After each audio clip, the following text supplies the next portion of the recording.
Assalamualaikum warahmatullahi wabarakatuh. Selamat pagi semuanya. Perkenalkan, nama saya Salsa Masuk, Ketua Kelompok 7 Hukum Bisnis.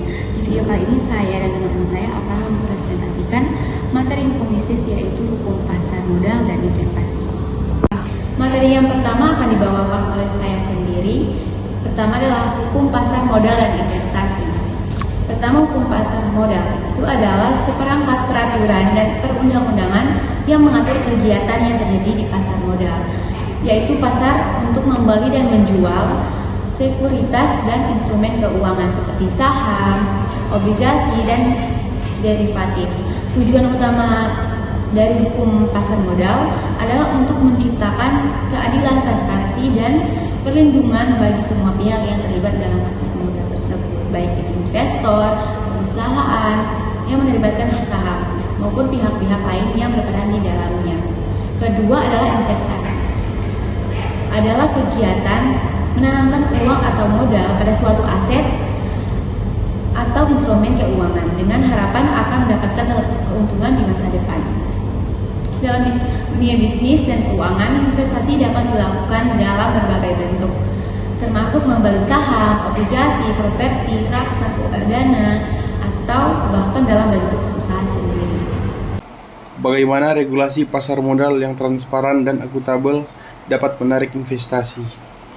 Regulasi pasar modal yang transparan dan akuntabel dapat menarik investasi.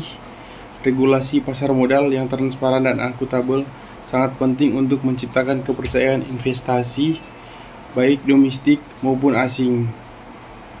Transparansi mengacu pada ketersediaan informasi yang lengkap, jujur, dan tepat waktu dari emiten.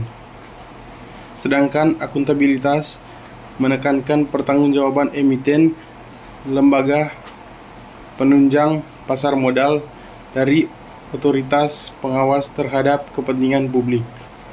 Mengapa ini menarik investasi?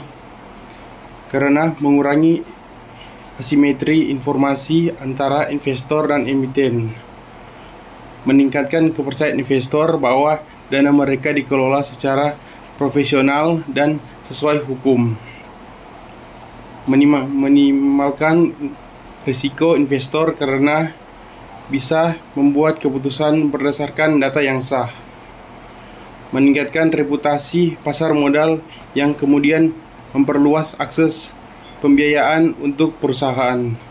Contoh di Indonesia, OJK dan BEI mewajibkan keterbukaan informasi seperti laporan keuangan triwulan, aksi koperasi, dan keterbukaan perubahan manajemen.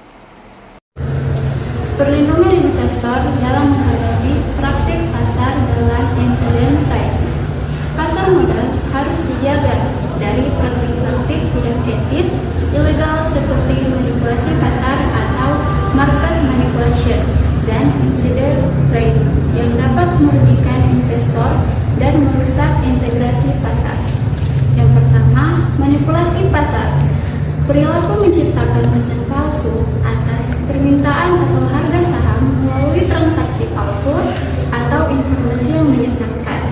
Yang kedua, insider trading. Individu menggunakan informasi material non-publik untuk mendapatkan keuntungan tidak adil dalam perdagangan saham.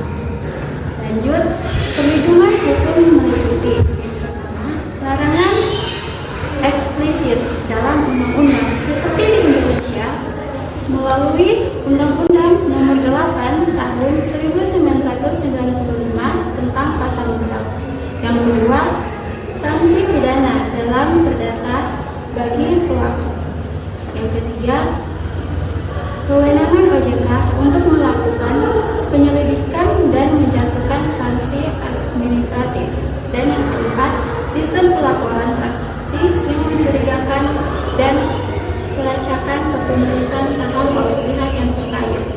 Tujuannya yang pertama, melindungi investor retail dari keuntungan yang tidak adil. Yang kedua, menjaga kepercayaan publik terhadap pasar modal. Dan yang terakhir, menegakkan prinsip keadilan dan integrasi pasar. Dampak globalisasi pasar modal terhadap regulasi bisnis. Globalisasi membuat pasar modal antar negara menjadi terhubung dan saling mempengaruhi.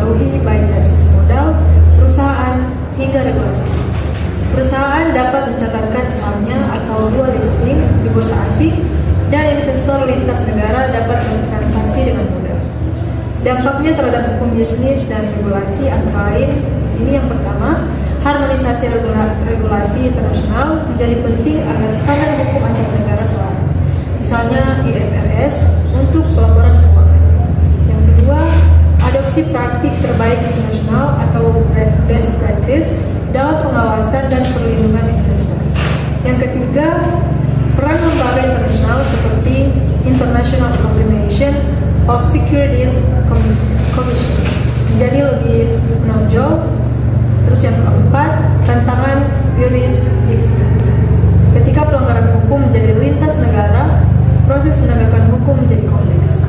Yang terakhir, kebutuhan akan kerjasama lintas otoritas, misalnya dalam investigasi insider, trading internasional, atau penyusupan dana ilegal. Jadi, kesimpulan dari apa yang sudah dipresentasikan oleh teman-teman saya tadi, yang pertama itu regulasi pasar modal yang transparan dan akuntabel dapat menarik investasi. Regulasi yang transparan dan akuntabel penting untuk menciptakan kepercayaan investor, baik domestik maupun asing.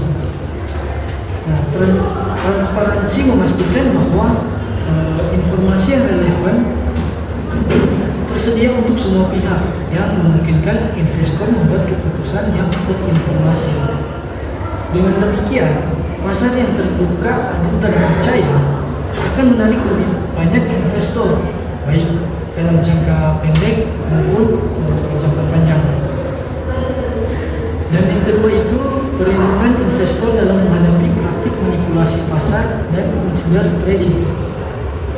Perlindungan hukum di pasar modal sangat penting untuk mencegah praktik tidak sah seperti manipulasi pasar dan insider trading.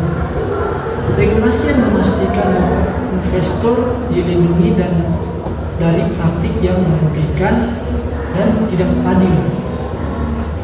Nah, sanksi hukum yang tegas dan pengawasan yang ketat dari lembaga pengawas seperti OJK atau Otoritas Jasa Keuangan Indonesia berfungsi untuk menjaga integritas pasar dan memberikan rasa aman bagi investor.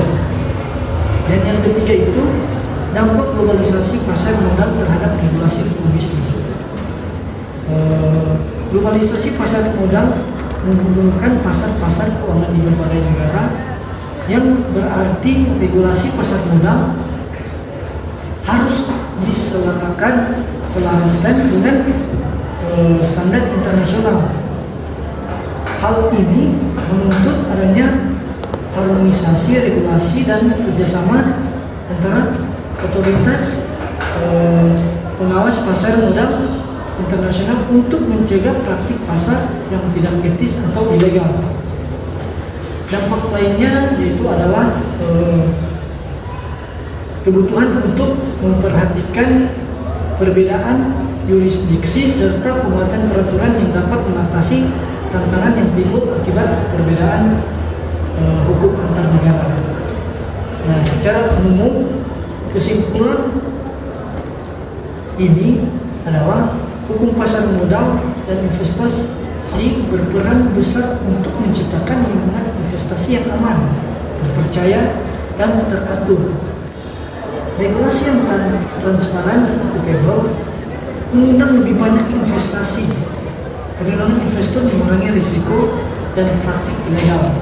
Dan globalisasi mengharuskan adanya kerjasama internasional dalam menjaga integritas pasar.